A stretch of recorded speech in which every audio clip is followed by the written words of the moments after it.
Stock investing for beginners. In this video, billionaire Chamath and his friends made predictions on ChatGPT, Microsoft and Google, how ChatGPT could change Microsoft and Google and advertising industry. If you guys were sitting on top of something that you thought was as foundational as Google search back in 1999, would you have sold 49% of it for $10 billion?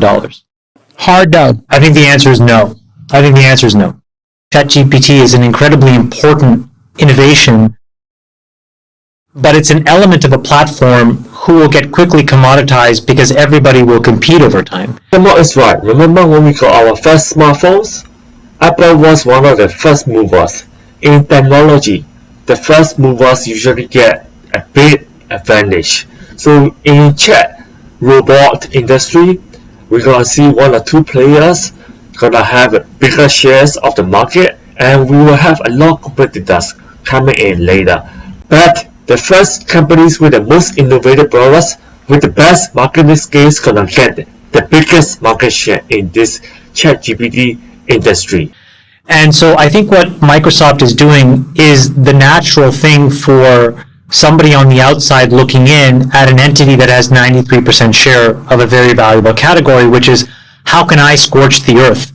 And so Microsoft effectively, for $10 billion, bought almost 50% of a tool, and now will make that tool as pervasive as possible so that consumer expectations are such that Google is forced to decay the quality of their business model in order to compete.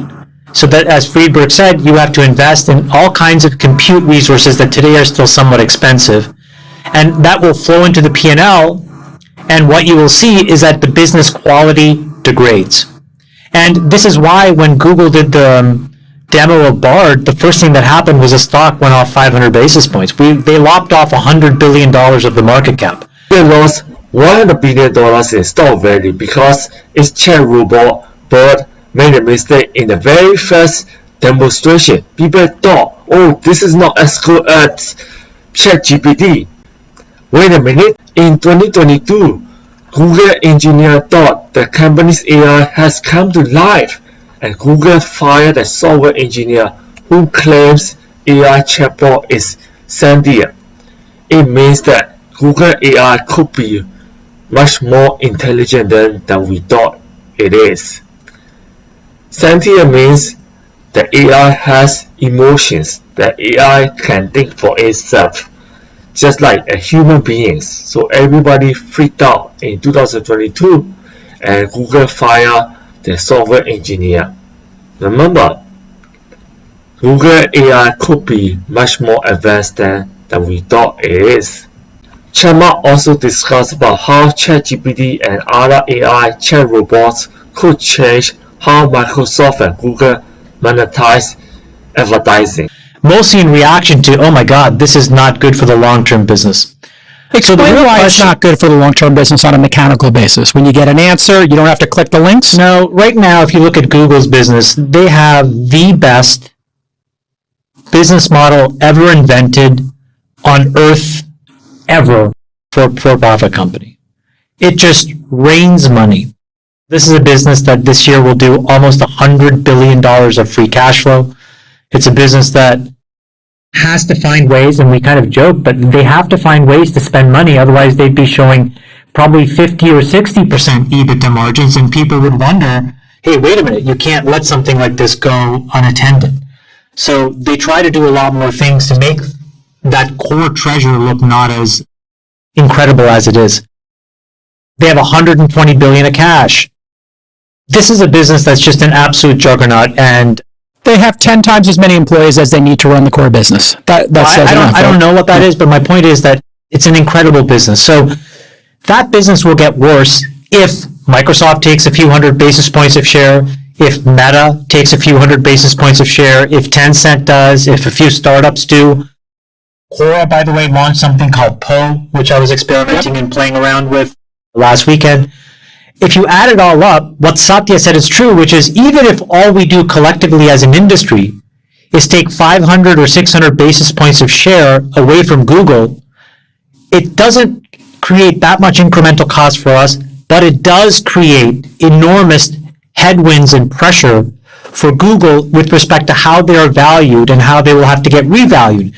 And that's what happened. So the last thing I'll say is the question that I've been thinking about is what does Sundar do? Yes, a lot of companies have been trying to take Google market share in search engine market for a decade. Still, Google has over 92% in search engine market share in 2022. When was the last time you used Bing? When was the last time you used Yahoo? Or have you ever heard about Yandex or Baidu or DataGo? This is my first time I heard about DataGo. The reason why Google has been so dominant in search engine market share is because it has the best product, the best marketing. Remember, we used to use Microsoft Internet Explorer, Microsoft Edge before, but since Google introduced Google Chrome, what happened? Google Chrome has become the most popular browser in the world. In 2022, Google Chrome has over 65% market share. Can you believe that? Microsoft was the first mover in browser, but Google Chrome has become the most popular because it's so easy to use, user-friendly, and Google Chrome has so many extensions that we can use. You see how Google can penetrate a market where it is not a market leader, and it can become a market leader over time. Whether you use iOS or whether you use Windows, you most likely have Google Chrome, and you're gonna look for Google Chrome because it's so user-friendly. It's a brand monopoly. When people think about search engine, they think about Google. When people think about maps, they think about Google Maps, not Apple Maps. I use iPhone. When was the last time you opened Apple Maps? You're gonna open Google Maps, right? Because it's so easy to use. It's so user-friendly. Google knows its user. That's why brand monopoly is very, very important. Yes, a lot of companies will try to take market share for Google, but Google has the most valuable media brand value of over $263 billion, year-on-year growth of 38%. That's a lot. Second is a distant Facebook, $100 billion. It increased the brand value by 24%. WeChat, it went down.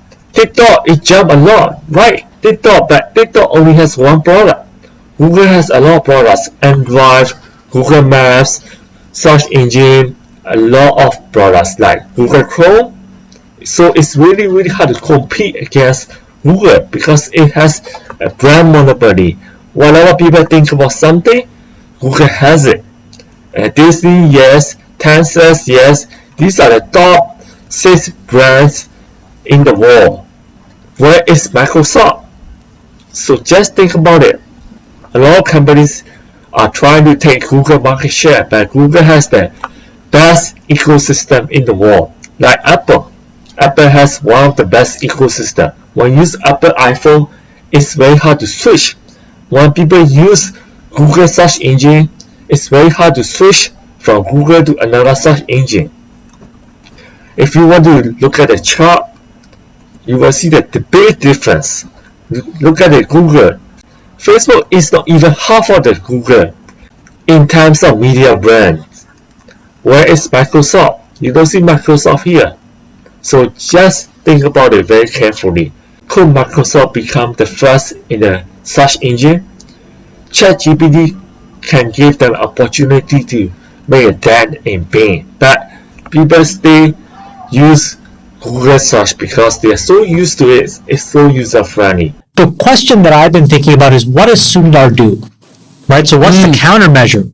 If I was him, is to go to the board and say, guys, we're going to double TAC. Right? So TAC is the traffic acquisition cost that Google pays their publishers. It is effectively their way of guaranteeing an exclusivity on search traffic. So for example, if you guys have an iPhone, it's Google search. That's the default search in the iPhone. Google pays Apple this year, this renegotiation for that deal could mean that Apple gets paid $25 billion for giving away that right to Google. So Google does all these kinds of deals. Last year they spent, I think, $45 billion or so. So about 21%. In a way, when you think about that, Chamath, Google basically paid Apple, which was working on search technology. They were working on a search solution. They paid them to stay out of the business. And they're paying everybody. So that's a very smart move by Google. How much does Google pay Mozilla Firefox? Google pay Mozilla between 400 and 450 million per year for the privilege of becoming the Firefox web browser's default search engines in most regions. That's a very, very smart move. Google could increase the payment to prevent Microsoft from entering the search engine market. Microsoft and other competitors have to spend a lot more money to become the default search engines. That's a very, very risky move by the other competitors. They don't have enough money to compete with Google, and most people are used to using Google search engine, so they gonna switch back. And when was the last time you switched back from Bing to Google? Comment down below. If I see more people using Bing, that might change my mind. If you see more people using Yahoo or Yandex or Baidu, that might change the position. But a lot of people want to switch back to Google, even if the default search engine is Yahoo or Bing. I think the question for Google is the following. If you think you're going to lose share, and let's say you go to 75% share, would you rather go there and actually still maintain your core stranglehold on search? Or do you actually want 75% share where now all of these other competitors have been seeded? Well, you can decay business model quality and still remain exclusive if you just double the tack. And what you do is you put all these other guys on their heels, because as we talked about, if you're paying publishers 2 times more than what anybody else is paying them, you'll be able to get publishers to say, hey, you know what? Don't let those AI agents crawl your website because I'm paying you all this money. Remember that, right? So do not crawl in robots.txt equivalent for these AI agents. And I think that that'll put Microsoft and all these other folks on their heels. And then as you have to figure out all this derivative work stuff, all these lawsuits, Google will look pristine because they can say, I'm paying these guys double because I acknowledge that this is a core part of the service. So that's the game theory, I think, that has to get figured out. In this clip I'm about to show, Nilay Patel from The Verge did an awesome interview with Satya, and he basically would not answer this question, at least to my satisfaction, which is, hey, what do the publishers get out of this? You've ingested our information. How do we get paid? Watch this clip. It's very telling. The answer, or even in the chat session. But if I ask the new Bing, what are the 10 best gaming TVs, and it just makes me a list, why should I, the user, then click on the link to The Verge, which has another list of the 10 best gaming TVs? Well, I mean, that's a great question. But even there, you will sort of say, hey, where did these things come from? And would you want to go dig in? Like that, even search today has that. Like we have answers. They may not be as high quality answers. They just are getting better. So I don't think of this as a complete departure from what is expected of a search engine today, which is supposed to really respond to your query, while giving them the links that they can then click on, like ads, and search works that way.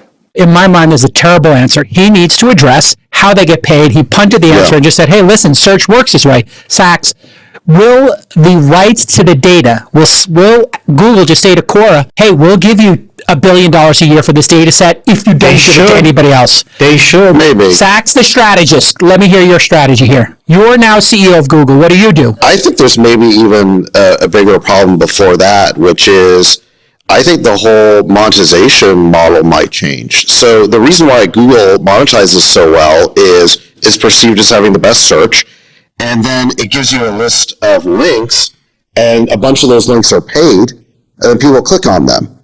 Now, I think when you search in AI, you're looking for a very different kind of answer. You're not looking for a list of 10 or 20 links. You're just looking for the answer. And so where is the opportunity to advertise against that? I mean, maybe you can charge like an affiliate commission if the answer contains a link in it or something like that, but then you have to ask the question, well, does that distort like best answer? Like, am I really getting the best answer, or am I getting the answer that someone's willing to pay for? This is your key insight. The fact is, if Google gives you an answer, you don't click on ads. Google has had a very finely tuned balance between, hey, these first 2 or 3 paid ads, the paid links might actually give you a better answer than the content below them. But in this case, if the ChatGPT tells you, hey, this is the top 3 televisions, these are the top 3 hotels, these are the top 3 ways to, write a better essay, you don't need to click. You have now been given an answer, and the model is gone. It will be very interesting to see how the monetization model might change in future. I believe Google is going to come up with innovative ways to monetize the new reality of AI. I believe in Google companies and their management, their innovations. I still like Google stock. I still like Microsoft stock because they are the best at what they do. Google for the search engine and monetization in advertising. Microsoft for the Microsoft software. That's what I like the most about them. What do you think? Comment down below. If you are just starting out in stock investing, open an account using the links down below. You're gonna get free stocks based on their promotions. Like, share, subscribe. တနေ့ကိုတနိုင်နှစ်နိုင်ကိုဝါဒနာပါနဲ့အလုပ်လုပ်ပြီးတော့ကဘာပတ်ချင်ပါသလားဆရာကို stock share မှာကျွမ်းကျင်ပြီးတော့ကဘာပတ်ချင်ဆိုရင် stock share တင်တန်းတက်ပြီးတော့အရင်းနှီးနဲ့ stock share လုပ်ငန်းလုပ်လို့ရပါတယ်ချမ်းသာအောင်မြင်နည်းအမျိုးမျိုးသိချင်ဆိုရင် YouTube playlist ဆိုတော့မှာ stock share နဲ့ option ကိုသုံးပြီးတော့ဘယ်လိုချမ်းသာလုပ်မလဲအိမ်ချမ်းမြေရဲ့ cryptocurrency ရဲ့တခြားချမ်းသာအောင်မြင်နည်းအမျိုးမျိုးကိုကြည့်လို့ရမှာဖြစ်ပါတယ်တင်တန်းစင်းသွင်းချင်ဆိုရင်ကြိုက်တဲ့ YouTube ဗီဒီယိုအောက်တော့မှာ comment မှာလည်း link လေးရှိပါတယ် description အောက်မှာလည်း link လေးရှိပါတယ်အဲ့ဒီ link လေးကို click နှိပ်ပြီးတော့တင်တန်းစင်းသွင်းလို့ရပါတယ် Hello ဆရာရဲ့ store share ကလပ်တင်တန်းကိုတက်တဲ့အတွက်ကြောင့်ပေါ့နော်ကျွန်တော်နှစ်ပတ်အတွင်းမှာ3000ကျော်လောက်မြတ်ပါတယ်ဆရာအရင်ကျေးဇူးတင်ပါတယ်ဆရာအစမှာတော့ဆရာရဲ့အဘောတခါတည်းမဖမ်းနိုင်ဘူးပေါ့နော်နောက်မှနားထောင်တာနဲ့ခုဆိုတော့ကျွန်တော်အရင်မဲ့မြင့်နေပါပြီဆရာအရင်ကျေးဇူးတင်ပါတယ်ရေရှည်အတွက်အရင်ကောင်းတဲ့အလုပ်ပါလူတိုင်းလုပ်တင်တဲ့ကောင်းတဲ့ဟာပေါ့နော်အဲ့ဒါရေရှည်အတွက်ကောင်းတဲ့အလုပ်ပါကျေးဇူးပါဆရာအရင်ကျေးဇူးတင်ပါတယ်ဆရာစီမာတင်နာမတက်ခင်တော့ကိုယ့်အကူစာအုပ်ဖတ်တယ်လေ့လာတယ်ဒါမဲ့အသေးစိတ်တော့လေ့လာခွင့်မရှိဘူးဆရာရီစီမာတင်နန်းတက်တော့အသေးစိတ်လေ့လာခွင့်ရှိတယ်ပြင်ဆရာဟောပြတဲ့တင်ခန်းစာတွေကအထောက်ကိုရမ်းပြုတ်တယ်ကျွန်တော်အရင်တော့မလေ့လာခဲ့ဘူးတဲ့အဲ့ penny stock တွေ patron မှာလွင်ချင်းအဖြစ်အရင်နည်းနည်းလေးနဲ့အမြတ်များရနိုင်တယ်ကျွန်တော်ဒီနှစ်ပတ်အတွင်းမှာ2000ကနေ3000ဝန်းကျင်လောက်ကျွန်တော်အမြတ်ရသွားပါတယ်ကျေးဇူးပါပဲဆရာမင်္ဂလာပါဆရာကိုအများကြီးကျေးဇူးတင်ပါတယ်ကျွန်တော်ဆရာတင်တဲ့တွေ့ရတဲ့တလားအတွင်းမှာ9500မြတ်ပါတယ်ဆရာရဲ့ဆရာကကျွန်တော်ရဲ့ဒုတိယဖျားတဆူလို့ပြောလို့ရပါတယ်ဆရာစကားနားထောင်ပြီးတော့လေမရောက်ဘဲနဲ့သိနေတာလေအခုတော့အဲ့လိုမြတ်လေဆရာကြီးကျေးဇူးပဲဒီနယူးယောက်လိုက်လေနိုင်ငံပေါ်လာလို့ရှိရင်ကျမစီဆက်သွယ်နေတော့ဆရာစားချင်တဲ့ဆရာမလိုက်ဖို့မနေတော့ဆရာကျွန်တော်ဆရာဗီဒီယိုတွေကိုတစ်နှစ်လောက်ရှိပြီကြည့်ခဲ့တာကျွန်တော်လည်းစောင့်နေတာကြာပါပြီဆရာရဲ့မနေ့ကမှ stock membership ကို join ပြီးတော့ဆရာရဲ့ဒီနေ့ဆိုရင်ကျွန်တော်ဘဝမှာအများဆုံးရခဲ့တာပေါ့ဒီရက်ထဲမှာပဲ3920ကျွန်တော်မြတ်ခဲ့ရဆရာကြီးကျေးဇူးပါပဲဆရာကြီးနောက်ဆိုရင်လည်းဆရာမမ store membership တွေကျွန်တော်အများကြီးဝင်မယ်နော်ဆရာနော်ဆရာကိုကျေးဇူးအများကြီးတင်တယ်ဆရာ